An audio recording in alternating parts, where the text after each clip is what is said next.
Putin requested the blessing of a Mongolian shaman before deploying nuclear weapons.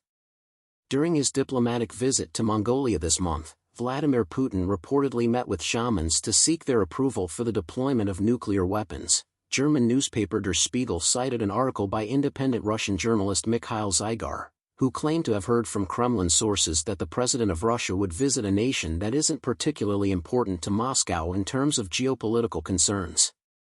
Many speculated that Ulaanbaatar, a country that relies largely on Russian gas, would extradite Putin to The Hague to face war crimes charges, as asked for by the International Criminal Court (ICC), in the days leading up to his September 3 arrival and meeting with Mongolian leader Ukna Kurulsuk.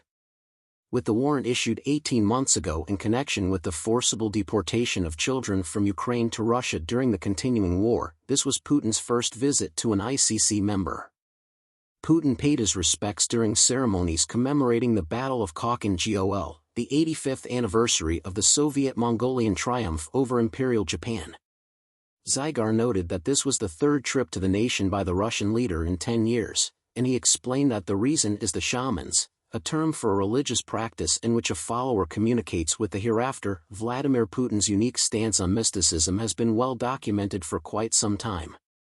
Zygar, the creator and former editor of the banned Russian independent TV channel Dost, who is now living in exile in the Netherlands, commented, and supposedly he combines his interest in Orthodox mysticism with pagan traditions.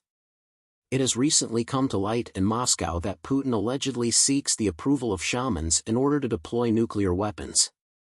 He was afraid of frightening the spirits if he dared to take such a major move without their permission.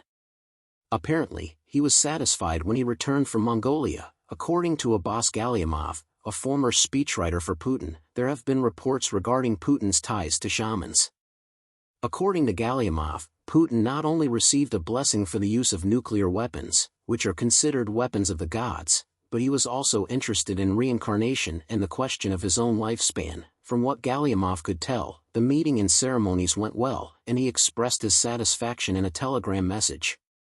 For comment, Newsweek has reached out to the Kremlin. According to Zygar, the world's most influential shamans congregate in Mongolia and Tuva, the Russian territory that Putin visited before to his visit to Ulaanbaatar.